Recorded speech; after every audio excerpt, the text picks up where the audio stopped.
Around-the-clock air conditioning and heating coupled with cutting-edge equipment from Lennox means you can achieve perfect air each season. Learn more about special savings opportunities and federal tax credits by calling 818-506-4400 or 310-274-5525 or visit us online at aroundtheclock.com. Blog Talk Radio. Blog Talk Radio.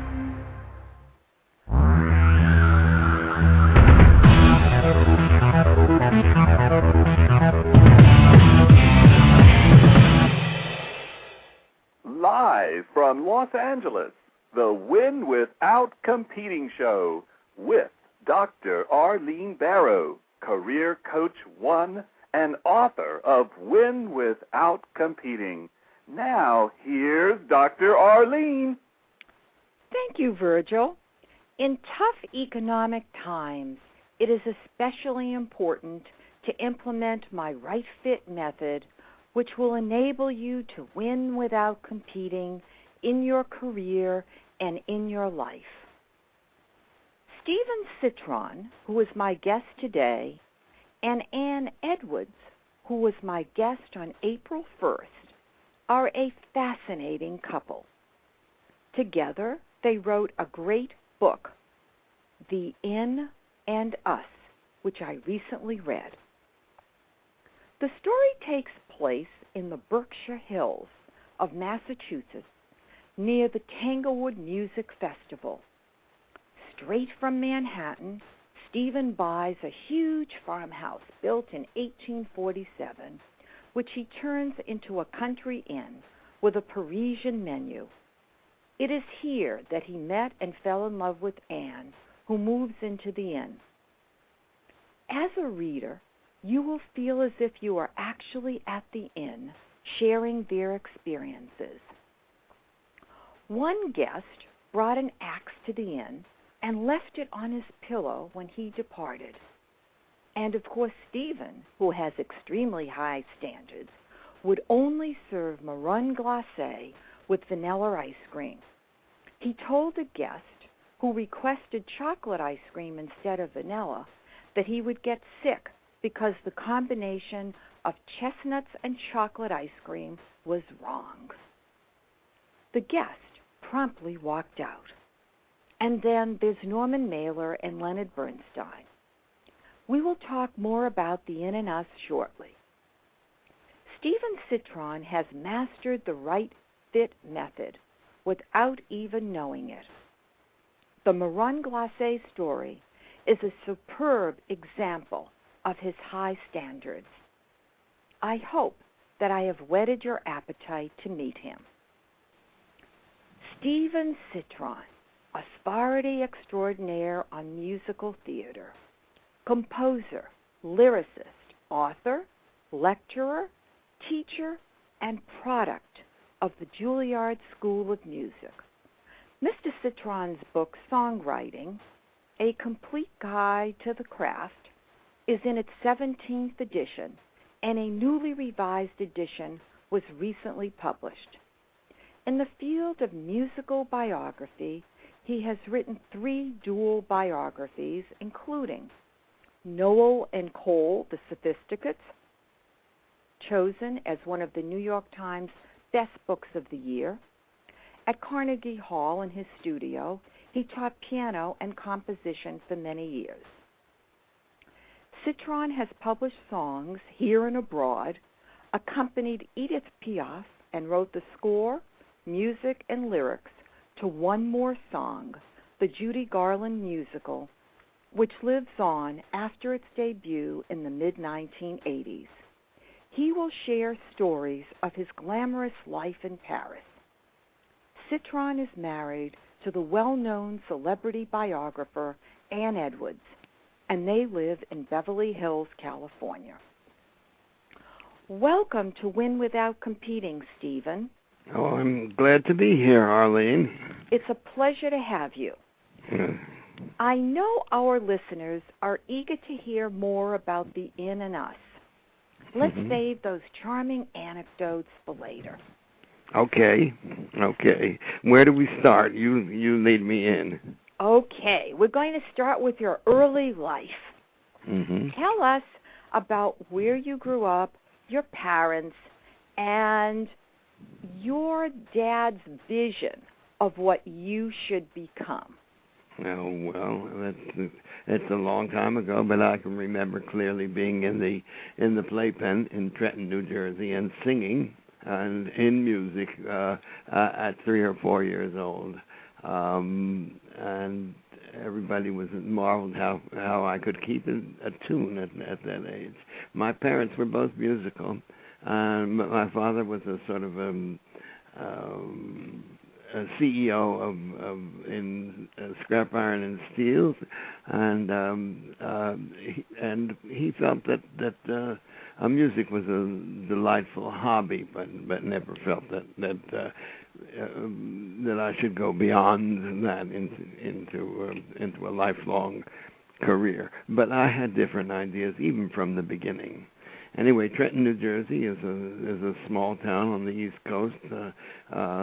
Unfortunately, caught halfway between Philadelphia and New York. So culture passes it by. It never gets any much of theater or anything like that. People go to the larger metropolises for that. So as a youngster, I was deprived of all that, but I had radio and I could manage as much as I could of music. My sister and brother were both non-musical, but in Jewish families in those days, in the 30s and all, you were obliged. The boys were obliged to study the violin, and the girls studied the piano. My sister studied the piano, but she was a terrible student. And but tell us, I know what you did, though. I remember when we spoke the other day. Tell us what happened when she was having her music lesson, and you sat outside her door listening. How old were you then, Stephen? I was about 6. I was 6 there, and she was trying to play the Happy Farmer, a Schumann piece, and I got the thing in my ear, and I had tried it when she was away from the house, and so I went while my mother was talking to the teacher and paying her the 25 cents that you usually paid for music lessons in those days, and I snuck over to the piano and played the tune that she had been trying to play. And the teacher stopped and said, "My goodness, he should have lessons, not Edith." And that was it. And so I got what I wanted really was piano lessons. And I made very quick progress. By the time I was 8, I was playing third grade music, and then big pieces like Malagueña and even easier Chopin pieces and stuff like that. So there's no question that I could do that. And then I started writing music. As a child? Yes, as a child. Even when I was about 8 or 9, I figured, well, these tunes kept coming into my head, and I wrote them down in a simple fashion.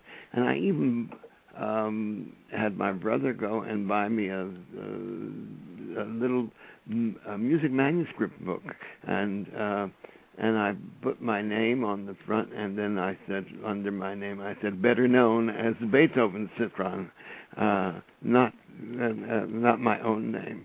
So I figured that I was a fledgling composer at that time, always torn between composition and creating my own songs and playing other people's music, and still today. In terms of your career dream, did you then really dream that you would become Beethoven?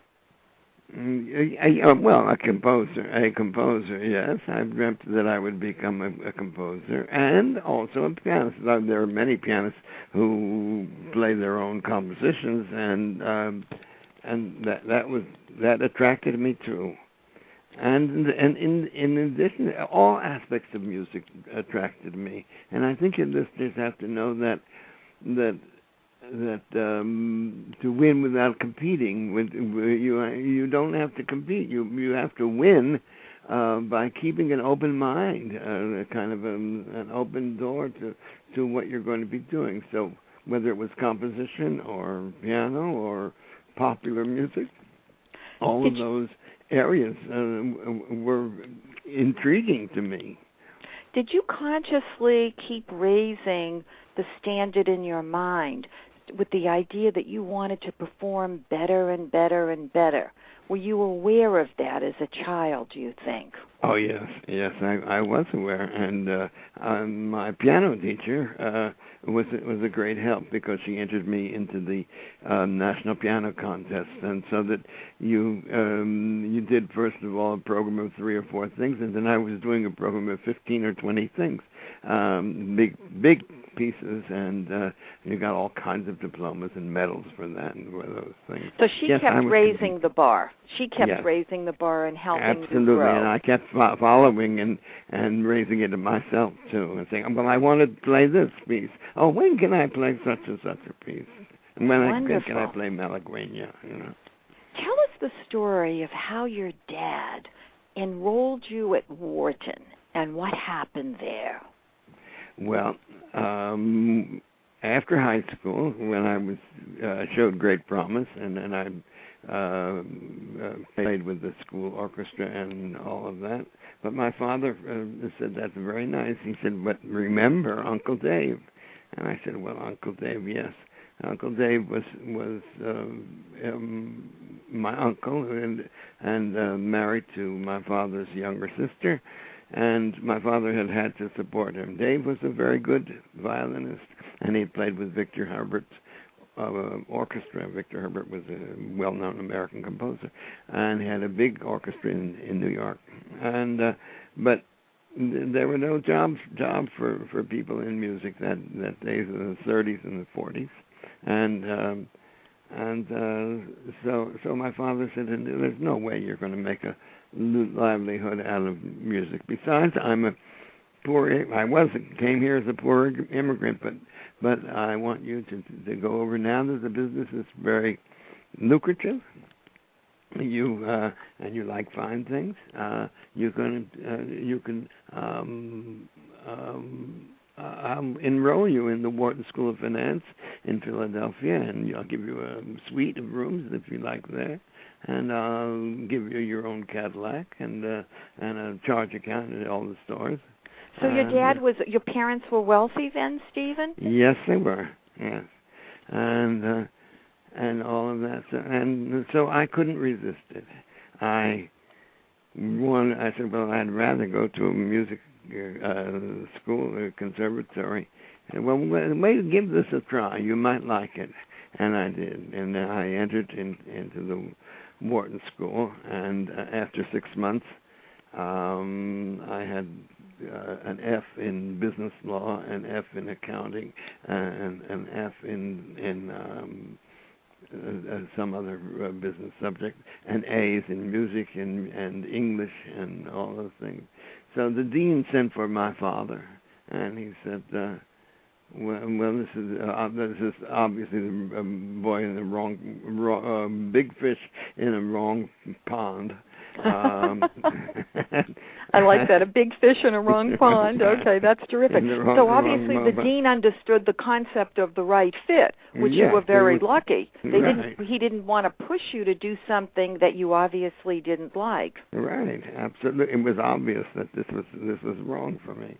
So he called my father in, and I said, I remember my father coming out of the office, and he said, well, I said, well, what did he say, Pop? He said, well, I think he said that I'm driving this boy crazy. So he said, you can go into music if you want to. And I said, well, good. I'll go straight to the top. And I applied for the Julliard School of Music in New York, which is the finest conservatory of music probably in the world. And in those days, it taught piano and composition and singing and a few other of the classic arts. But these days, it teaches drama, it teaches ballet, and all the arts combined. So and I've kept touch with it as my alma mater. It's wonderful. How did you feel when you received your letter of acceptance from the Julliard School? Oh, just I was on cloud nine. Anybody would be that, I think. I just couldn't wait. I ran to the piano and played my favorite pieces, and I looked at my composition book and polished them off. And because I had two majors, I had composition and piano, both of them together.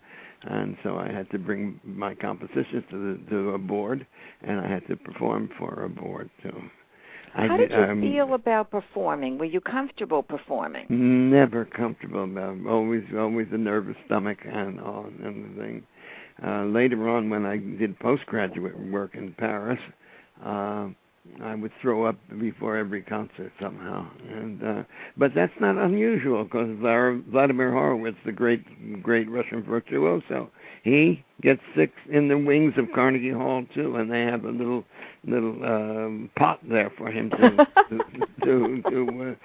throw up in. So there you go. Okay, all right. So you're saying that great musical geniuses do throw up before performances. Right. Okay. Sometimes. Yeah, right. So now, even though that's their profession. Yeah. Did Julliard meet your expectations or exceed your expectations? Or both. It did both. I mean, I was a good student there. I don't think I was an outstanding virtuoso. I didn't blow my own horn because I got very attached to one of the teachers who taught 16th century counterpoint, a sort of a dead art of musical creation, and this man fascinated me. Not only did he write this archaic, old-fashioned music, he also wrote some popular songs, and I was writing some popular songs at that time. I did a review with somebody from International House, and Mr. Jacoby, who was my teacher, and was interested in me in both aspects of it, the classical music and in the popular music. So he was quite a wonderful thing, and he exceeded my expectations. When you were graduated from Julliard, what did you do next? Well, I didn't know what to do, and I waited for a few days at home, and I got a call from this man, Mr. Jacoby, my wonderful teacher, and he said, "What are you going to do?" And I said, "Well, you handed me the diploma yourself. That makes me a composer, and it says right here, a Bachelor of Science in Composition." And he said, "Well, I don't think I think you need seasoning. I think if you just go out and start to bang on doors as a composer and say, 'Here I am,' you're going to starve. So I think you need seasoning. And since you have some French family where you could stay part of the time with, and you speak pretty good French, and I think I can get you a French government scholarship to study abroad for 3 years. And then you could take a postgraduate diploma at the École Normale de Musique." And so, how many days did you have to get ready for this big adventure? Oh yes, he said, it's almost September, and the term starts there like right after Labor Day, and so you have only about 10 days to get ready, get your passport, and get yourself all together, and get there. I said, I could do it. I can leave tomorrow if I got my passport. He said, "I'll help you get the passport," and he did. And so off I went on the Liberté that next week, and landed there smack dab in Paris. And I went to the École Normale, in the school in Paris, and I had some wonderful experiences. And I was studying with this great, very great composer, who had pieces played at the opera and all the concert halls. all over the world, and it was quite an event and quite a.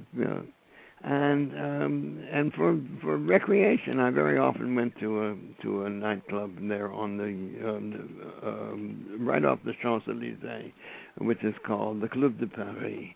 It's the club. It's a sort of a special private club, and but anybody could get in there, and it was a rather expensive thing, and I would save my pennies and go there to the bar and maybe have a drink and listen to the pianist. And in one corner they had a big grand piano, and this good pianist would play. And one evening when he said he was going on a break, and he saw me hungrily looking at the keys, he said, "Would you like to? Are you a piano? Do you play?" And I said, "Yes." He said, "Would you like to try?" While I'm off for 15 minutes, I said, "Sure." And I sat down and I played some Gershwin songs. And people thought that I was the regular pianist who came in, and they made a couple of requests. And in that 15 minutes, I played maybe 3 or 4 different songs that they had requested, and it was quite good. And the regular pianist came back and he said, "Oh, you are good. You can sit in any time here." And so I used to go there for recreation. I came, and after about a month or two, he said, "I have to go to Lyon to see my parents. My mother's not well, and I don't want to give the job to anybody because it's a good job. And do you think you would like to take over and play?" And I said, "Yeah." I didn't even ask how much does it pay. He said, "Well, we open at 11 o'clock at night and we close at dawn, but usually the people are gone by 4 o'clock in the morning." And I said, "Well, that sounds okay. I can manage that and get a nap during the day. I was young enough." And so how old were you then, Stephen? I was 24, 25. Okay. And so I can do that, and I did it, and it was lovely. And then I just would get into my tuxedo in the evening and go there. And I had about 1 o'clock in the morning. I had my supper served most elegantly, sitting on a banquette and relaxed, and people would come over, and they all thought that I was a celebrity. And then I would go back to the piano and play. And we had lots of movie stars, Bergman and Ava Gardner, and they all came, and often the ballet people came. All the ballet routes that people were appearing in Paris at the Opera would come. And I remember one night, Ava Gardner came in, and she was so beautiful. She was with a whole entourage of boys following her, and as she came through the red velvet curtains that separated the club from the street, I played "You Are Too Beautiful" for One Man Alone. And she got the message, and she came over to me with a dazzling smile. I can still see that smile. Was she as beautiful as how she looked in the movies? More beautiful in person. Yes, she was.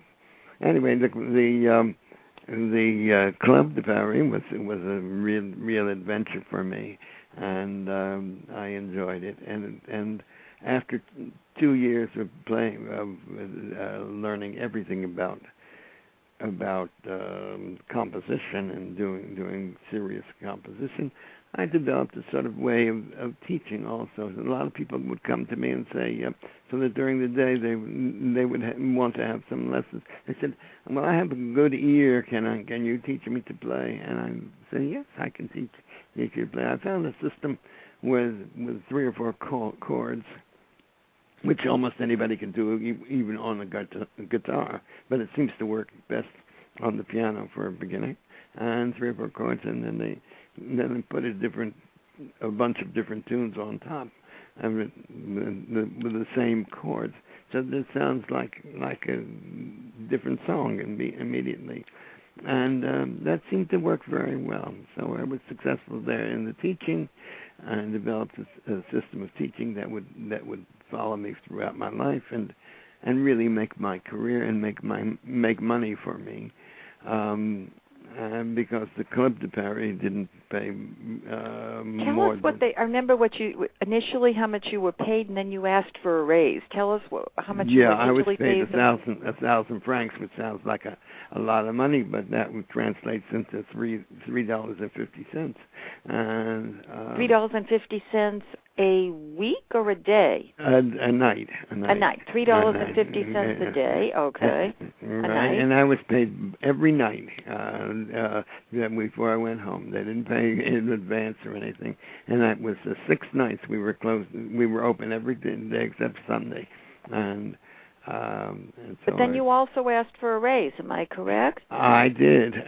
Well, what happened was the pianist who I was filling in for, Alex, wrote to me, and he said his mother is not well, and he wants to stay in Lyon, which is about 300 miles from Paris, and he wants to stay there, and he's got a job at the Lyon Hilton. And do I want the job there at the Club de Paris? And I wrote him back, yes. So the boss came to me and he said, okay, well, now you're a full-time employee, and we'll pay you 2,000 francs. That's $7 a night. But you could have a good meal in a restaurant in those days for 50 cents, really, and you could get a bottle of wine for 75 cents or something like that. What about your lodging? How much did that cost? It didn't cost very much, but it cost more than I could afford. But one day, I saw an ad in the paper that said a free room, beautiful room, for somebody who was willing to do a little bit of butlering. And I couldn't make this. It was in the New York, the international edition of the Herald Tribune, which is published every day in Paris. And I thought, what can that be? Butlering. And so I went over to this house, a very elegant old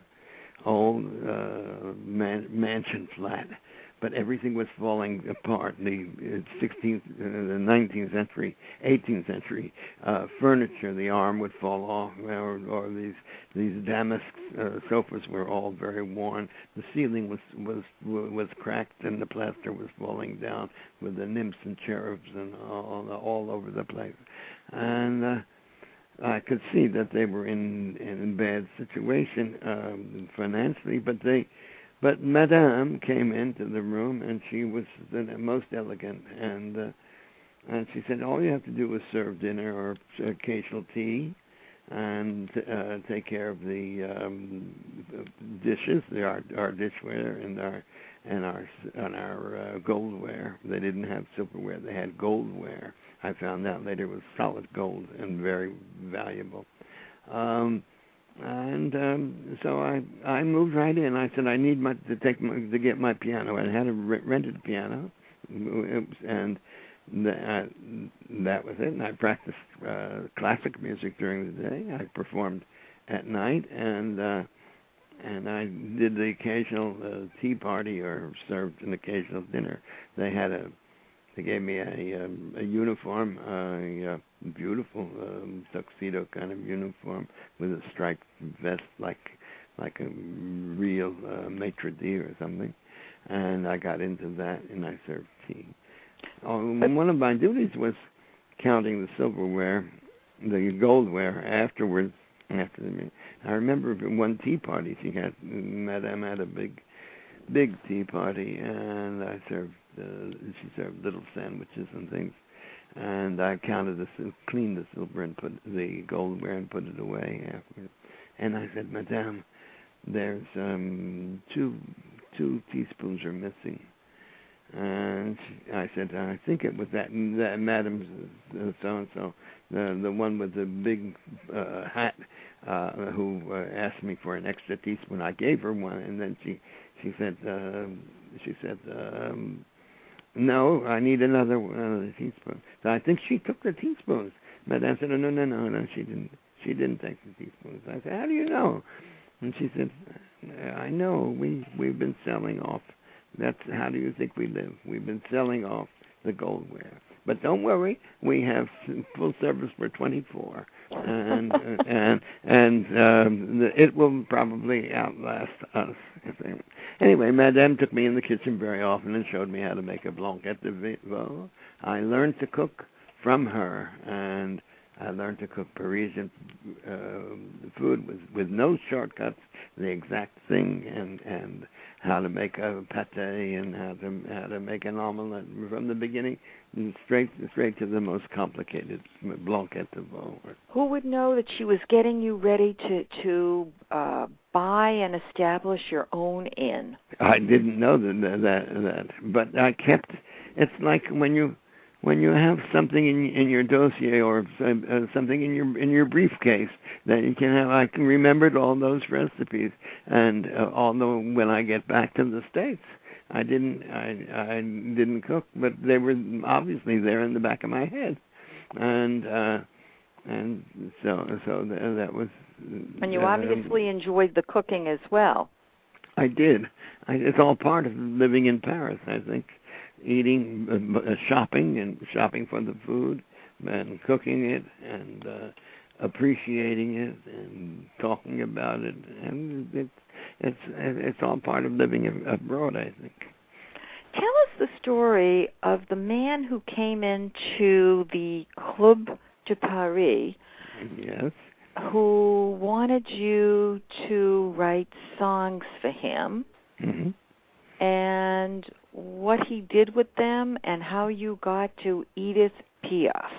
Okay, yes, that's an interesting story, I think, because I was playing along at the Club de Paris, and I had a very good following who would come here and listen to me and talk over supper club. And this very tall, good-looking man came in one night, very drunk, and he said in broken English, "Can you put lyrics? Can you put music to lyrics?" And I thought he meant, "Can one put music to lyrics?" And I said, "Well, yes, that can be done." And he said, "Well, I am the lover of Jacqueline Francois, and we have just split." Jacqueline Francois was like Dinah Shore at that time. The French version of Dinah Shore, Stephen?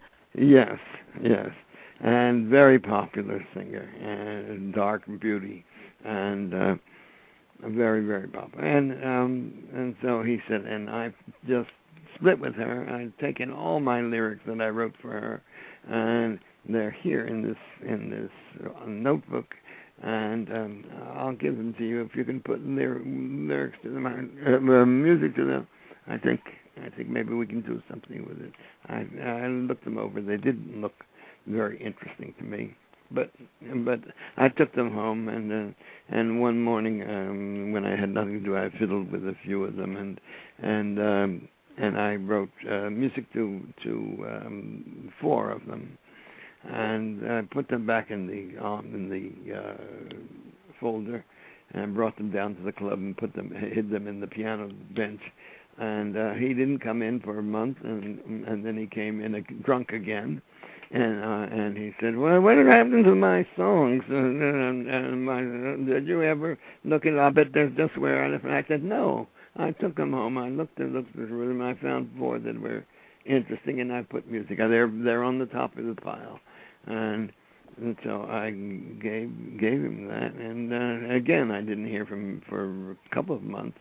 And then at 8 o'clock one morning, he knocked at the door, and he woke up Madame where I was staying, and he said, "I want to see Citron." He said, "I want to see him," and he says, and then he got me, and he says, "Now you go, and we have to go down and sign a contract.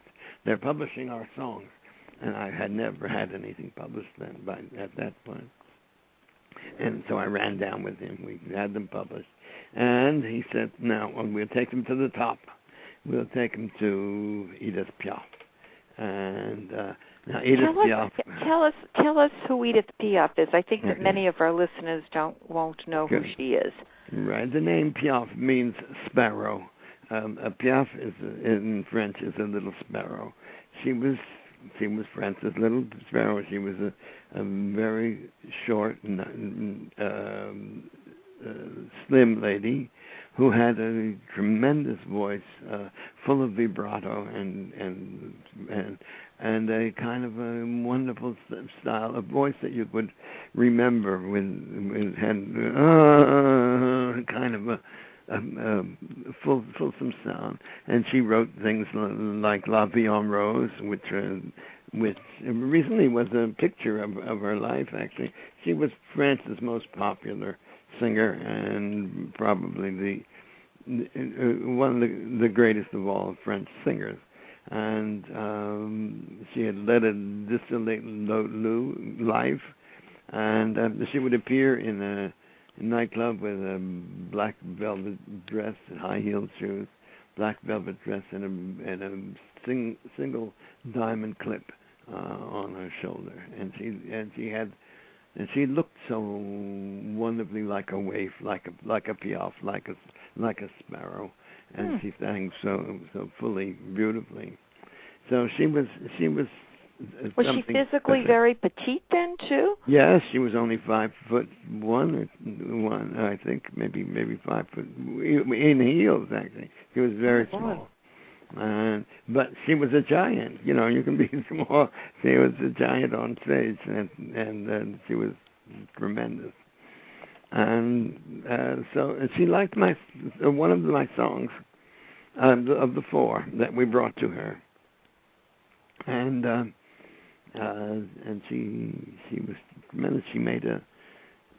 She invited Robin, my lyricist, and me to luncheon, and she made rabbit stew. Rabbit stew? Yeah. How was it? Oh, well, it was delicious, and it comes out, and you know, they always say that rabbit tastes like chicken. It's a deep brown, reddish brown kind of thing, and she served it out in ladles and big bowls, and I said, "Oh, the sauce is divine." I said, "It's wonderful. How do you make the sauce?" And she says, "Oh, it's fresh killed blood." Blood? I said, boy. Blood. Oh no, thank you. I'd eaten most. I was about to ask for some more, but then I realized that she says, "Oh yes, it has to be fresh killed. And that's what makes it so good." So that was as soon as she said fresh killed blood, that was it for you. Yeah, that was it. Yeah. Anyway, but she liked my song, and she said, "I'll take it. I want an exclusive." And Robin said, "No, we don't give an exclusive. Yes, either that or nothing." So he said, "Okay, he gave her an exclusive, and she didn't record it, but she performed it. And it was a song called La Chanson Quotidienne, which means the daily song. It was about how we entreat God to give us a daily song in addition to our daily bread." Can you sing a few lines of it, Stephen? Yeah, sure. La chanson quotidienne va et vient les pianos et formère en gueule me soir dans la rue. It means that this little ditty goes around barefoot in the streets, and is just like a child of fortune, and so we beg God to take care of us and give us our daily bread and our daily song. It's a very lovely song, and she did a wonderful job with it, and she made it sound so glorious, you know, and so it's like I Believe, that kind of a song, that kind of a deeply emotional. Yes. So then, how did you become her accompanist? When she came to New York, so you left Paris after 3 years and returned to New York then? Yes, I did, and I returned to New York, and I was working. I opened a studio at Carnegie Hall, and I started teaching the method that I developed there in Paris. And one day, the orchestra leader who had orchestrated Piaf's My Song, and that I had written for Piaf, and he called me and he said, the pianist, Piaf's pianist, has to stay in Paris because he's having his first baby, or his wife's having his first baby, and can you fill in for an engagement for her for just be 6 weeks? And I said, oh, I don't know. He said, well, I'll teach you the music. You know most of it, I'm sure, and it's not very, very hard and stuff like that. And you're part in the orchestra, and you're behind the curtain anyway. So it's a 15-piece orchestra. So I said, okay, I'll try. And she had an engagement at the Versailles nightclub in New York, and I took it, and I did it. And I played her engagement. It was very good, and I enjoyed it too. Going further, Marion. Who is Marion, and how did you help her when you were teaching at Carnegie Hall? Yeah, well, when I began teaching, as I said earlier, I loved to teach adults who wanted to play. They didn't have to have much talent, but they needed a good ear. And then one day, this lovely young woman who was a secretary in the office came in, and she said, "I'm Marion." Her name is Marion. I don't remember her last name. And she said, I'm the one that is in every chorus at high school. The teacher says, Marion, you move your mouth with the rest of the people, but don't sing because you throw everybody off. You're so out of tune. And I've had all this, but now that I'm working full time and I have a little bit put by a little money, I would like to have a lesson with you every week. Maybe 2 lessons a week if possible, and maybe you could teach me to sing. I said, well, I usually work with people with a good ear, and she said, I have no ear. I said, well, everybody's got some sort of an ear. So I started her off with just one note. I said, well, okay, we'll work on this one note. I'll play it, I sing it, you copy me, you try. I sang, and she sang, I said, no, you're far. Bring it up a little, and gradually over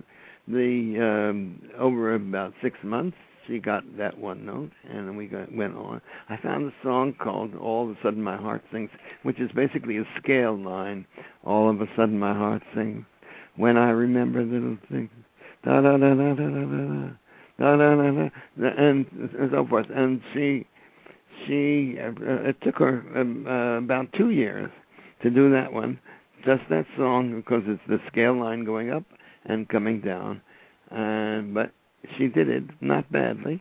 And I used to have student meetings every 6 or 8 weeks for every students, so many of them were very, very good professional people, and many of them played very good piano, and many of them sang very, very marvelous, sophisticated supper club songs. And so I said, Marion, you're going to sing in the student recital. Oh, she said, I can't do that. And I said, yes, you can. And you're going to sing that one song that took you 2 years, and you did. And although it wasn't good, she sang it, and she got a great round of applause. Oh, that's wonderful. And she was so tickled because she had conquered something in herself. So you did more than just teach her how to sing a song. you really help her to build her self-confidence. Absolutely, yeah. Through your method. That's what she needed.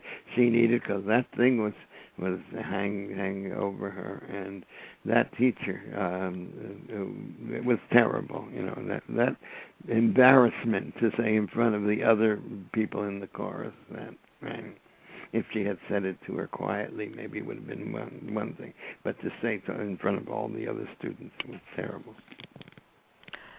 Going further yeah. to the long-awaited famous inn. Yes.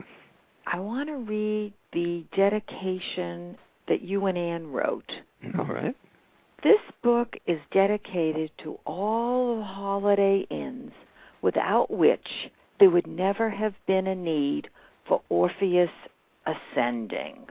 That's true. The holiday inns, it doesn't take off on the holiday, and most of them are pretty ordinary kind of things. But Orpheus Ascending, which I named the inn, was, I'm sure most of your listeners know who Orpheus was, but just for those few who don't, in mythology, Orpheus was the god of music, and he had his lyre with him, and he's always pictured with a lyre, and he was in love with Eurydice, who was a beautiful nymph, and I don't remember for what reason. She was in the underworld, and he had to go down into the underworld and bring her back, and he played his lyre for her, and she had to follow him, but she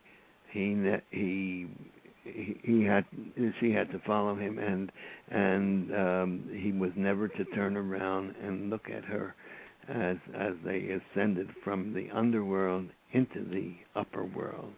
And I felt like the god of music, like Orpheus, when I first saw this 1840 dowager, I call it, in a beautiful, ramshackle. She needed much care and loving care. And when I saw this place, I felt like Orpheus, because it was in the highest elevation in Stockbridge, which is a beautiful place, a place where the Boston Symphony gives its summer concerts. And so, although, and I was in my second marriage at that time, and I had a 3-year-old son, who I figured I had to get some grass under his feet, and my marriage was not going well. My wife then was a sculptor, and she had no place to work or no place to practice her sculpting, and so I remembered how beautiful it was for the summer, listening to the Boston Symphony under the trees and all that. I said, let's move to the country. I'll buy an inn. I remember my Paris days. I remember how to cook. I could cook simple food. I could play the piano in between, and we could fix it up, and you could have an art gallery in there. You could sell pictures, and you could maybe have a room there where you could do some sculpting, and maybe we could save this crumbling marriage, and maybe the kid could have a little question of being able to go out and play among the trees. She said, "Okay, we'll do it." And I didn't have much money then. I was working as a cocktail pianist at an elegant place, but I had a lot of good students who did have money and who believed in me. And I said, "Well, how about would you like to invest in an inn?" And they said, I said, "Well, yes, you could stay there wherever." And I talked them into it, and several of them. 6 of them got together, and there was suddenly enough money to buy to get a mortgage and buy the inn, etc. And I called it Orpheus Ascending because I felt like Orpheus coming up from the underworld to this height. The name was a mixed blessing, but one day an elderly lady on a cane came in and her chauffeur parked in our parking lot when she came into the inn, and she said she had read a review of that we had very good food, and she said, I came all the way here. Is this Oedipus extending? And I said, no, it's Orpheus ascending, but I think you're in the right place. Anyway, the inn was a joy, and it was our own Camelot. It was kind of a wonderful thing. And there I met the love of my life 36 years ago, Ann Edwards, whom you've interviewed and whom your listeners, I guess, have heard. And she was very beautiful, and I fell in love with her immediately. Well, what's interesting, I think, is that she walked into your inn and also into your life at the same moment. That's true. That's true. You told me that you married the first wife to get out of your home, the second to have a child, and then the third for love. How did you know that Anne was the right fit woman for you? I don't know how I knew, but I think when you fall in love, really fall in love, you know you can't be separated from that person. And it's going on 37 years ago. But I knew that this was for me. I remember that we would ride back and forth while I was at the inn, and before I really knew her well. A friend of mine asked if I would take her into New York with me because I was going to teach at Carnegie Hall. After my second marriage collapsed, I had my little boy on the weekends, but during the week I went to Carnegie Hall to teach and drove in at 6 o'clock in the morning from Stockbridge, and then drove back on Thursday nights, and I opened the inn on weekends. Anne asked if she could ride in with me because she had appointments with her editors, and she was in the process of writing a book.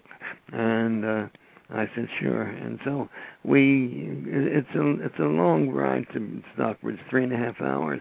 And so on the way there we would talk, and on the way back we would talk a great deal. So you're closeted for 7 hours in a car.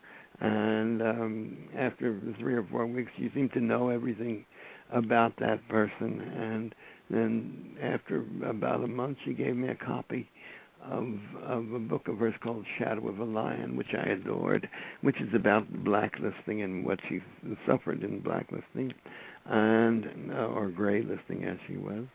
And I read about 100 pages that night when I dropped her off at her house in Stockbridge.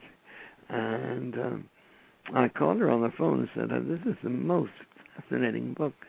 And it's just so beautifully written. I'm so in awe.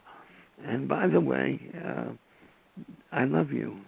And I hung up because I was just too embarrassed to go any farther. And I knew that I loved her then. And I saw her a few days later, and I introduced her to my son, and I said that this is a very special person to me, and he fell in love with her too. What I think is interesting, when you and Anne wrote The In and Us, and you alternated who was speaking, there was a section that talked about a conversation between both of you about the toothpaste and how you both left the cap off of the toothpaste. Yes. And we talked about habits and about how living together. I said at that point, I leave the cap off the toothpaste generally because it seems pointless to put the cap on if you're going to use it again the next morning, and it doesn't seem to dry out in the tube. And she said, I do the same thing. I said, when you're in love with somebody, that seems like okay, but if you're not in love, that seems like a disgusting habit. And she said, I agree. The love can make you blind to the other's faults. And that was something that I remembered always. And so it gives you a kind of tolerance to other people, and especially if they do the same thing like you do, then it works very well. Let's go a bit further. How did you manage to cook while playing the piano and singing? I know you ran back and forth between the kitchen and the piano. Well, it wasn't easy. It wasn't easy in the beginning, and of course, shortly once we were a bit of success, I hired a cook to help me out, to be in the kitchen all the time, and that was also a mixed blessing. But in the beginning, I played the piano, and I served very little food. By that I mean very, very few things. Very good. I would serve a filet mignon or a crepe with a crepe de crevette with shrimp in it, or a few things, so that we were basically a supper club with a little bit of food. If I put on a filet mignon, which we served, and then I made a sauce of sour cream and brandy, and if I put it on, I remembered I could play It's All Right With Me, which takes about a minute and a half for a very rare one, and when I finished that, run into the kitchen table, and if it was medium, I could play the chorus twice and 3 times if it was well done, and which I didn't believe in anyway. But anyway, that's the way I work. Well, I mean, you're an expert in managing the process. I mean, nobody can take charge the way you're taking charge, running between the kitchen and the piano. I was in charge. Well, it was my end, so I was proud of it, and I was proud of the food, and proud of the meat, the quality of the meat that I bought. And so I was proud of what I served, and it shows. You get good reviews, good restaurant reviews, and the people start to come immediately. But then Anne and I both realized that we were not innkeepers. We went to a nearby inn run by a French family, father and a mother, and three children. Two of the girls were waitresses, and one of the boys was in the kitchen, and I could see that they were dyed-in-the-wool innkeepers, and we were not that. We were artists, we were writers, and we were writing books, and which was our profession, and we had more to do in life than to run an inn and just to please people. We had really more important things to do, and that's why I started to writing books about what I knew about the Cole Porter or Oscar Hammerstein or Stephen Sondheim or all those books that I wrote. Stephen, tell us, before you sold the inn, yes. How did you decide who was the right fit in terms of the next owner? Because you very clearly delineated that in the book. How did I decide who was right? You had 2 different people that came to look at the inn. Right. Well, I had to have somebody who loved it, rather than somebody who who wanted to exploit it. I didn't want anybody to exploit it because it was my baby and it was something beautiful. And it was, as I said, a Camelot, a place where you could enjoy. And when Anne came in, it got even more beautiful. She, with her exquisite taste, had the soap imported from Paris, and French toiles on the walls, and so it was even more beautiful kind of thing. You didn't want to pass that on for any amount of money to somebody who was going to destroy it. So we were very careful about who we sold it to. Do we have more questions? Well, one more story before we conclude the inn, and that is you used a clever strategy to get rid of the guest with the axe. Yes, there was a guest who came in, and there was a talk around Stockbridge at that time that there was an axe murderer, and this man checked into the inn. He said he was out chopping wood, and he needed a place to stay. He looked sort of fishy to me, but he paid up front, and so we all went to bed that night. And at about 11 o'clock, I woke up all the guests. I said, "Something's wrong with the heater. Something's wrong with the heater. I've turned it off. I think it's going to explode. I think you'll all have to go elsewhere."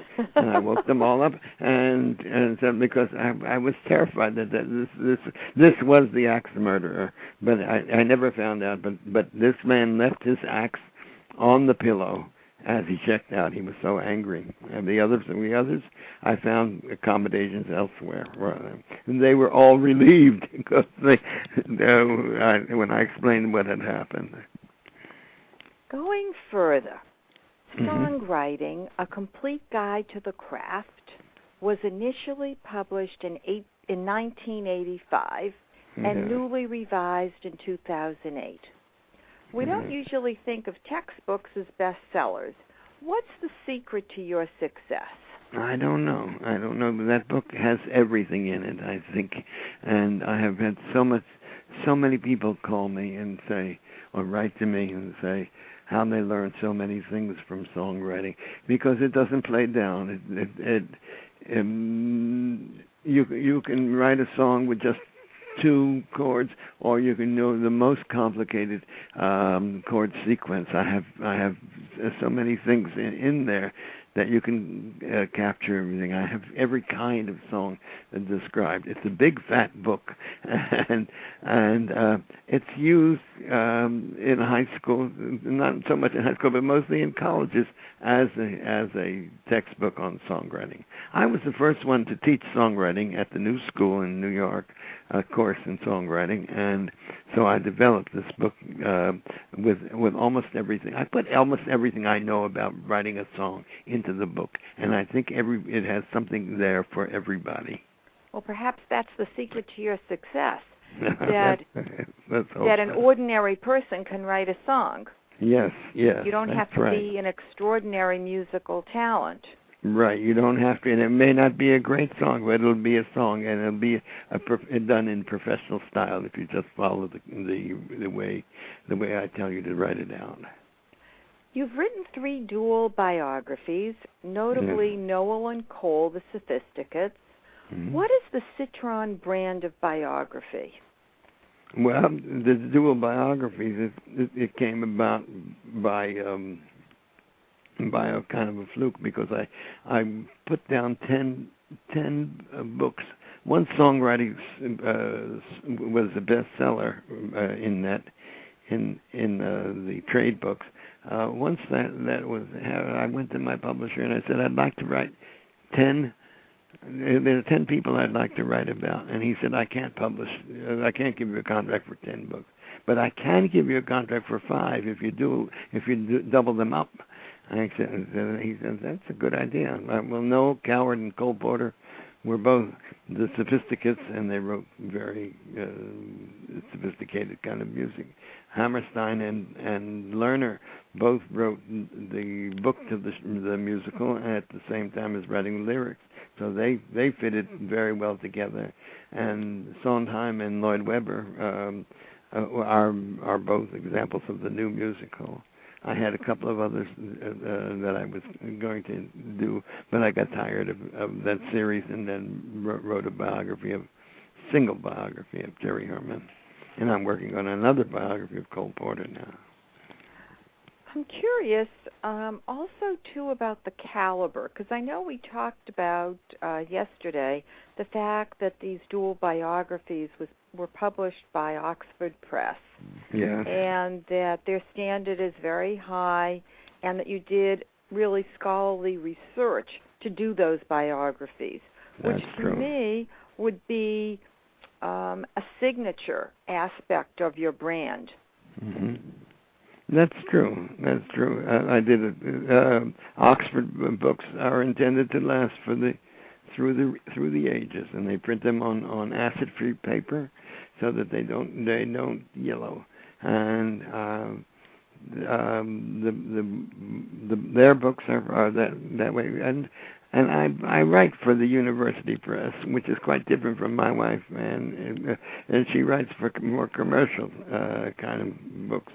But my books sell fewer copies, but they will last for longer, I think. Well, yours have a very targeted audience. I think her books are aimed at the general public. Am I correct, Steve? That's true. That's true. Well, I mean, her books have a wider interest, like Diana or Streisand or Judy Garland, or they all have great audiences, greater audiences than the people who want to write songs. There are not that many people in the world. Now, you've observed musical theater for more than 50 years. That's right. How has it evolved, would you say? Well, I wrote all about that in Sondheim and Lloyd Webber, because that's called the new musical. It has changed greatly and followed on a line, but it's still basically a song and dance show, and certainly there are certain rock musicals that keep coming up and even get revived, like Hair and Stoller and Lever, and there are many musicals, and the musical has changed, but it's still basically the song and dance show with the dancing coming in between. You are a composer, lyricist, author, lecturer, teacher, and authority on musical theater. How do you want to be remembered, and what is your legacy? Oh, I don't know how I want to be remembered. Just as somebody who I think I want to be remembered as somebody who could do, who loved music and who wanted to show the music to the world. Any kind of music, all kinds of music, popular music, serious music, choral music, 16th century counterpoint, and pop music, and hip hop, and rap, and anything, and everything to do with music. That's how I want to be remembered, as a total musical human being. Well, actually, you're a musical guru here. And also, I think you told me about your legacy. When we talked yesterday, you mentioned about teaching. Yes.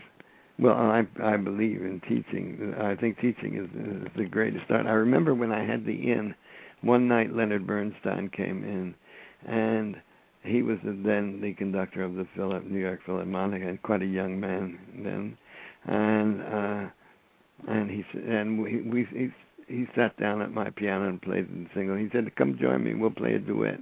And so we sat together and played some wonderful music, and the guests were floored and all that. Then he said, "And what do you do when you're not running an inn?" I said, "I teach at Carnegie Hall." Oh, he said, "I would give up the Philharmonic. I would give everything if I could just teach. I'd give everything." Teaching is the noblest profession, the most beautiful thing in the world. And I know that your son teaches. Can you tell us what Alexander is doing now? Yes, I taught him to play the piano, and he went from there into a very good pianist, and he's a graduate of the Eastman School in Rochester, and first the Conservatory of Music in Oberlin, and then the Eastman School of Music, and married, and has an autistic daughter, which made him write a book of teaching autistic piano, and so he does that, and he writes books, and has published a book on artistic, and I'm very proud of him, and actually his daughter has come a long way with his with his help. You are a win without competing man, Stephen. I hope so. You compete with yourself, raising the bar higher and higher. You set high standards for yourself, which you pursue with passion. You are open to opportunity and can change your behavior quickly. You have blueprints of right fits for your professional and personal life, which you seek out and capture. You take charge and manage the process to achieve your goals. You know how to pitch and broadcast a message to change other people's behavior. Thank you for sharing your exciting, colorful life, Stephen. Oh, well, I enjoyed it. I enjoyed it very much, Arlene. I think you're doing a noble job here through radio, and wonderful. I'm sure you're helping a lot of people find their place in the arts and theater and their whatever profession they choose. Well, thank you so much, and I do hope you will come back soon. I will. Take care. Please join me again next Wednesday, June 3rd, at 5 p.m. Pacific Daylight Time. My guest will be MIT PhD economist Dr. Julliard School, President, Bennett College for Women. Starting on June 10th through July 1st, I will be interviewing award-winning artists and then the reigning queen of the vampire novel, who had 4 books on the New York Times bestseller list in 1 year. To learn more about my Right Fit method, visit winwithoutcompeting.com and Dr. Barrow, that's DRBARRO.com. To contact me directly, call 310-441-5305 or email drbarro@winwithoutcompeting.com. Remember this trigger tip. Walk down the right fit road to find those right fits. You will change your life. Goodbye for now. This is Dr. Arlene, author, Win Without Competing, Career Success the Right Fit Way, Career Coach 1, founder and CEO, Barrow Global Search, Inc.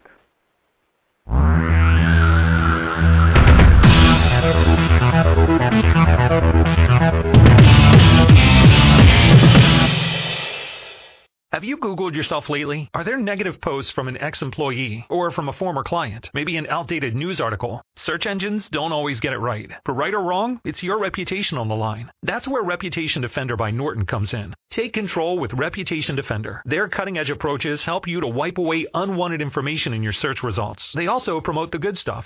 You can start by getting your free reputation report card at reputationdefender.com or call 800-811-4975 to speak to an expert. If you're a maintenance supervisor for a commercial property, you've had to deal with everything from leaky faucets to flickering light bulbs. But nothing's worse than that ancient boiler that's lived in the building since the day it was built, 50 years ago. It's enough to make anyone lose their cool. That's where Grainger comes in. With industrial-grade products and dependable fast delivery, Grainger can help with any challenge, from worn-out components to everyday necessities. Call, click Grainger.com, or just stop by. Grainger, for the ones who get it done.